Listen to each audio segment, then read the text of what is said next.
Hello fans, welcome to episode 21 of Talk Wrestling here on NoDQ.com, MySpace.com, and YouTube.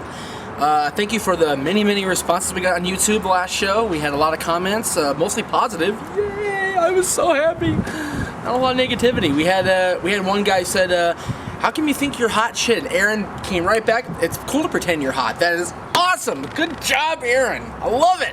That's great. And how do you get to meet wrestlers? You call them. You ask them. You want to be on the show.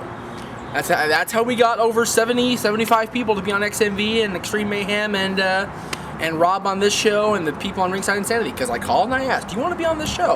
Matter of fact, I emailed a very important person. I called and emailed a very important person this last week. They haven't got back to me yet, but if they do, biggest thing ever on any of my shows. Ever. So stay tuned for that. Hopefully it'll come through. Let's get to your questions in the meantime. Alright, this is from Blue Rain off of MySpace. Was there ever a point in time when you thought WCW would win the Monday Night War? You know, I like that question. Thank you very much. I'm not sure if I ever thought that one company or the other would go out of business. And that's the only way the Monday Night War would truly end, in my opinion, is if one company went out of business. So it surprised me when the WWF bought WCW back in March 2001. You notice I'm wearing the WCW shirt that WWE put out back in 2001. I think I'm like the only one that ever actually bought one of these shirts, because I was rooting for the Alliance. I was like, go Alliance, beat Vince, beat them down, yes. I'm a very sad person, you see. No.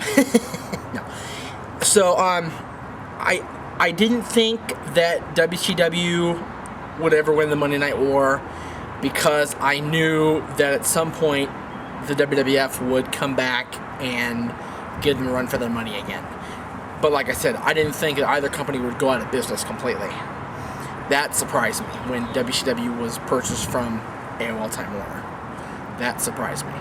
But I didn't see a future without WWF or WCW. I didn't see that happening. And now we're in that situation now. We have TNA and WWE, but WCW's been gone for 7 years now. And it still boggles my mind that we're sitting here without WCW around. And granted, for the last 2 years of their existence, they were kind of dead anyway, because they hadn't won a battle in the Monday Night Wars since October of 1998. And that's only because they put a pay-per-view main event on Nitro. That's the only reason they got that win, is because they rebroadcast Goldberg versus Page from Halloween Havoc on Nitro, much to the chagrin of the cable providers. But no, I didn't see WCW ever winning the Monday Night Wars. I knew that Vince would come back and take over again and eventually succeed. Like I said, I didn't see him buying the company, but I did see him succeeding over WCW. This is from Nick Metler off of Yahoo.com, off my Yahoo email. Do you think Nick Hogan will ever be in WWE? Do you think his going to jail has ruined his chances? Well, I wasn't sure how bad it was until I saw the picture of John Graziano that NoDQ.com posted. That kid is going to be permanently just in a very sad state, and I think Nick Hogan's involvement in that is going to forever haunt him.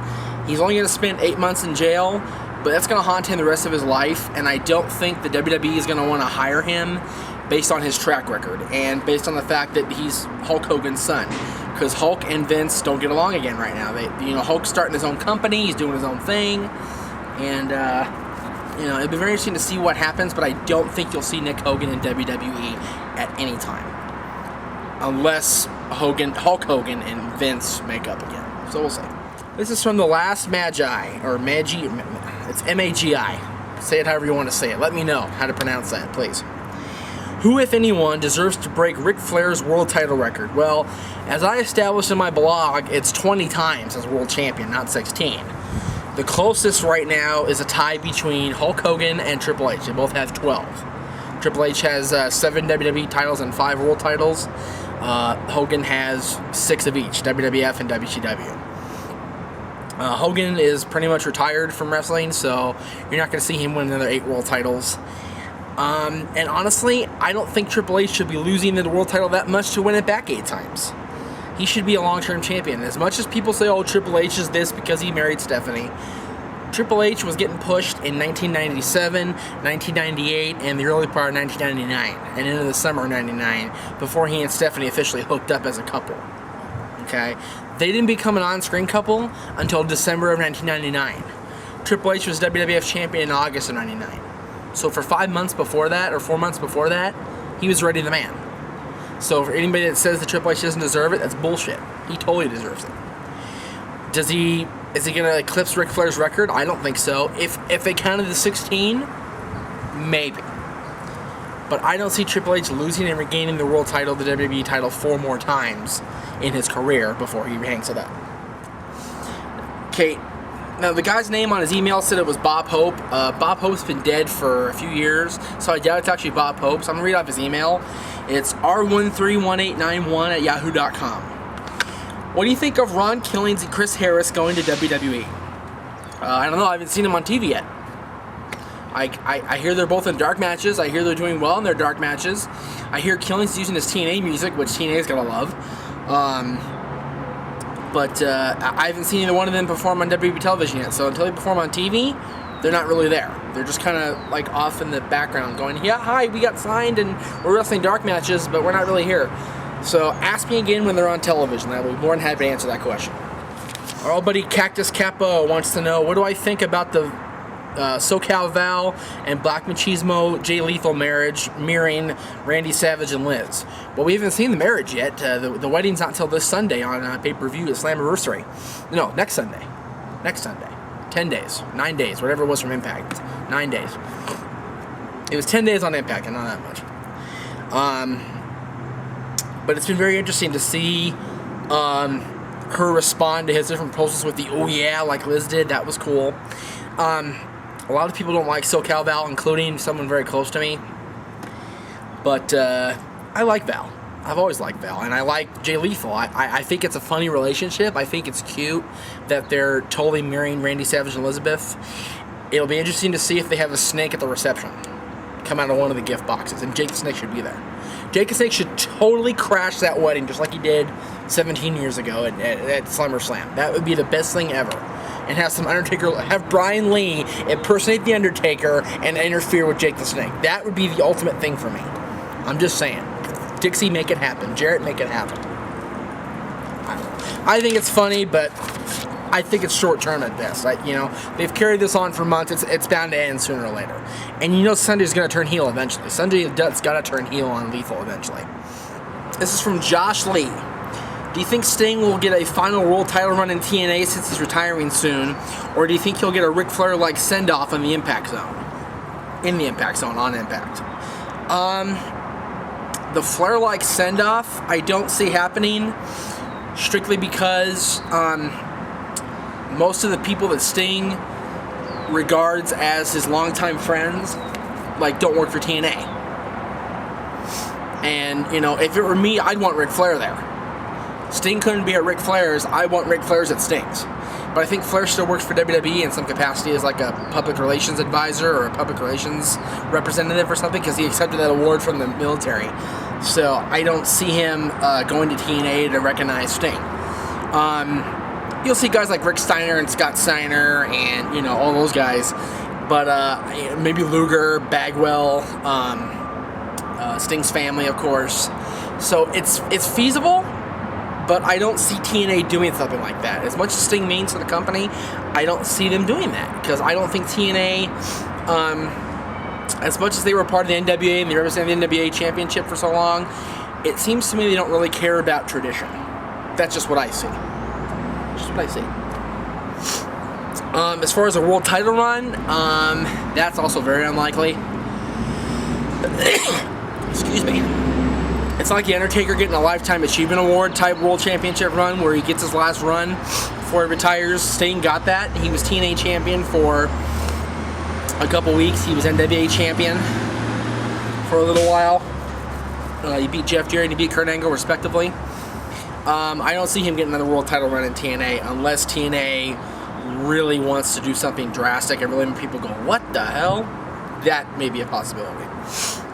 And this was from Alex. Who will replace Regal as the general manager of Raw now that he's been suspended? And do you think he'll ever be GM when he gets back? Regal's another one like Jeff Hardy, who had all the makings of a huge run and blew it. with whatever drugs he was using, whatever performance enhancers he was using, whatever ended up happening with him, he blew his opportunity. He was getting the biggest push of his career since he was in WCW as a television champion. And that's been, you know, he was WCW TV champion, I think, like 14 years ago or 15 years ago. Something like that. So, yeah, I mean, I remember he was feuding with Larry Zbyszko. That's toward the end of that run. Regal had all the potential in the world to be a great King of the Ring and a great general manager of Raw, and he's blown it now. It'll be interesting to see who replaces him. Teddy Long's a big candidate. The $1 Million Man's a big candidate. But with DiBiase kind of guiding his son's career, don't know if that's going to happen. Teddy Long's an obvious choice. Vince can always step in and run Raw for a while. And if Regal comes back, they may rehire him as general manager of Raw. So we'll see what happens. From Jacob Dodd off my Yahoo email. Will Matt or Jeff Hardy ever get a world title run? WWE or World Heavyweight Championship? I think the closest they came, either one of them, was Jeff in his push earlier this year and late last year. And he went and screwed that up by getting suspended. I don't think you'll see either of the Hardys anywhere near the world title. Matt may get a shot as U.S. champion against the world champion, whoever that may be, after one night stand. But I don't see Matt becoming the world champion. I don't see Jeff becoming the WWE champion. I just don't see it as very likely. I like the Hardys. I've liked the Hardys for a long time. I go back and forth with them, but I've liked the Hardys mostly, for the most part, the last, whatever it's been, 8-9 years now that they've been around, 10 years even. 10 years, something like that. But I don't see them, either of them, as world champions. The closest to a world championship run they got, like I said, was Jeff Hardy when his push earlier this year, and when Lita was part of the team when she was women's champion. That's it. Thanks everybody for watching today. Hope you enjoyed it. I know it was kind of short, but that's what it's going to be from now on, short and sweet. I don't have the wind to do long shows anymore. For those of you looking for a rant, what can I rant on? I'll think of something for next show. I'll rant on that. How about that? I'll rant on the next show, I promise. See you next time.